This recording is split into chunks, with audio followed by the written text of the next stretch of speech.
NEET तो रद्द हुआ, प्रधानमंत्री और सरकार को क्या करना चाहिए, एनटीए को भी रद्द कर देना चाहिए। पता नहीं किस गधे लेवल के लोगों को नीट पेपर कराने की जिम्मेदारी दे दी गई है। इनको बोलिए गर्मी का दिन चल रहा है, नारियल पानी ले ठेला पे बेचे, सिकंजी वगैरह ये लेके चले आए लोग एनटीए में, पता नहीं कहां से पकड़ के लाया इन गधे गधे लोगों को जो पेपर कराने बैठ गए हैं। भाई आपसे पेपर नहीं लीक रुक रहा है, कहां का तरीका है आप?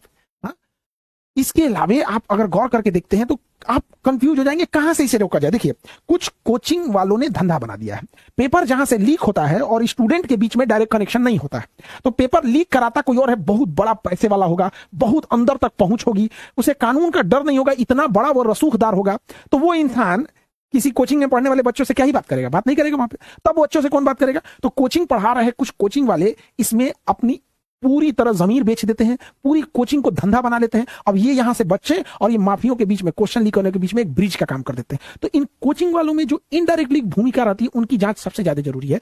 बिना कोचिंग के इनडायरेक्टली इन्वॉल्वमेंट के क्वेश्चन पेपर लीक कराने वाला कभी स्टूडेंट तक नहीं पहुंच पाएगा। जब तक बीच में कोचिंग वाले इन्वॉल्व ना हो, हम सारे लोगों के ऊपर उंगलियां नहीं उठा रहे हैं, लेकिन ये हर बच्चे सोच के देखिए कि आखिर यहां तक पहुंच किसी एक बच्चे का नहीं। अरे एक बच्चे का तो मोबाइल चोरी हो जाता है, बेचारा थाने में रिपोर्ट लिखवाते परेशान हो जाता है, वो ये नहीं सोचता मेरा मोबाइल मिलेगा, भैया रिपोर्ट लिख लो, इससे कोई गलत काम ना हो जाए।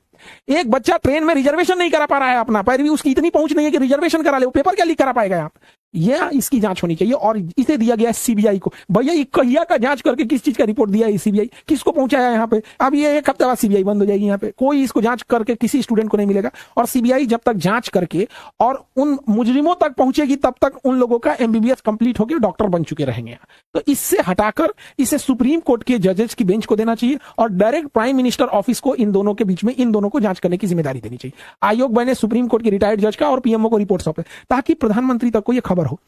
हमें जहां तक लगता है कि जो अधिकारी बैठे हैं प्रधानमंत्री को चारों ओर से घेर के, वो ये खबर ही उन तक नहीं लगने देते हैं, या लगने देते हैं तो नॉर्मल खबर बता के करते हैं। अब वही ट्रंप पे कोनो ईंटा चला दिया था प्रेस कॉन्फ्रेंस में, ईंटा चला दिया था तो खबर दे दिया सब, इन देखिए देखिए वही ईंटा चला दिया है यहाँ पे ट्रंप के ऊपर। खैर वो इंटरनेशनल मैटर है, लेकिन ये राष्ट्रीय मैटर है।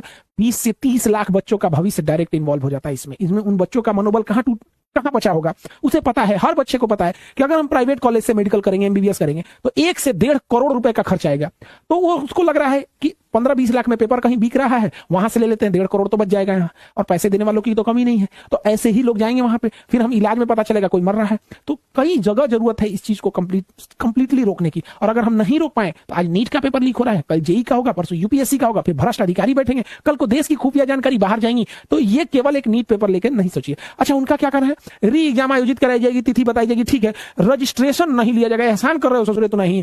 नीट ये जवाब दे एनटीए कि तुम रजिस्ट्रेशन नहीं लोगे। जिन बच्चों ने होटल में रुके होंगे, उनका जो ट्रेन से किराया देके गए होंगे, भूखे पेट बच्चे सब 2 टाइम की जगह 1 ही टाइम खा के गए होंगे, चलो रहते, कई बच्चों के पास होटल का पैसा नहीं होता, रेलवे स्टेशन के किनारे 20 रुपए की प्लास्टिक बिछा के सो जाते हैं, उनका क्या होगा?